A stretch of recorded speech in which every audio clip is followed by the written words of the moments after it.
Princess Katerina was a very tall and shy girl who lived in a beautiful castle surrounded by a dense green forest. One sunny day, while she was picking flowers in the garden, a tiny bright green grasshopper named Boris buzzed by, chirping, "Hello there, princess. Catch me if you can," and zoomed off. Katerina couldn't resist the challenge, so she set off to chase Boris. As she ran through the forest, the trees grew taller and the path grew narrower. She stumbled upon a big, grumpy frog named Yaropolk, who was sitting on a mushroom, looking very grumpy indeed. "What are you doing here?" Yaropolk croaked. "You're scaring all the flies away." Katerina explained that she was chasing a mischievous grasshopper named Boris. And Yaropolk grumbled, "That grasshopper is always causing trouble. I'll help you catch him, but don't expect me to be all smiles about it." And so the unlikely duo set off to catch Boris, who was leading them on a wild goose chase through the forest. As they ran, the trees grew taller and the path grew twistier.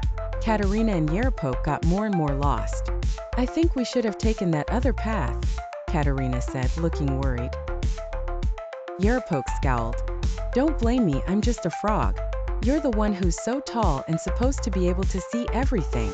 Just then Boris appeared on a leaf in front of them, chuckling, "You'll never catch me.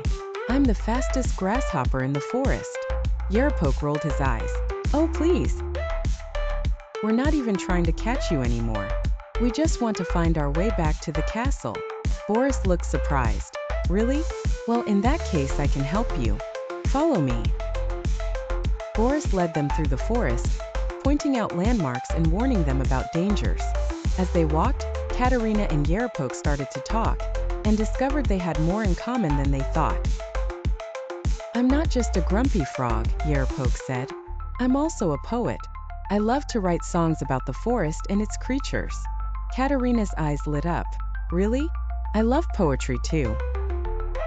I write songs about the castle and its secrets." Boris, who was listening in, chimed in. "And I love to tell jokes. Why did the leaf go to the doctor?" Yaropolk and Katerina looked at each other and shrugged. "We don't know why," Boris grinned. "Because it was feeling a little green." As the sun began to set, Boris led them to a clearing, and in the center of it stood the castle. Katerina and Yaropolk cheered, and Boris said, "See? I told you I could help. And we make a pretty good team, don't we?"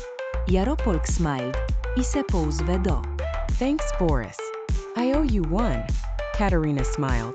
"And thank you, Yaropolk, for being such a great companion on our adventure." Yaropolk blushed. "Oh, it was nothing. Anyone would have done the same."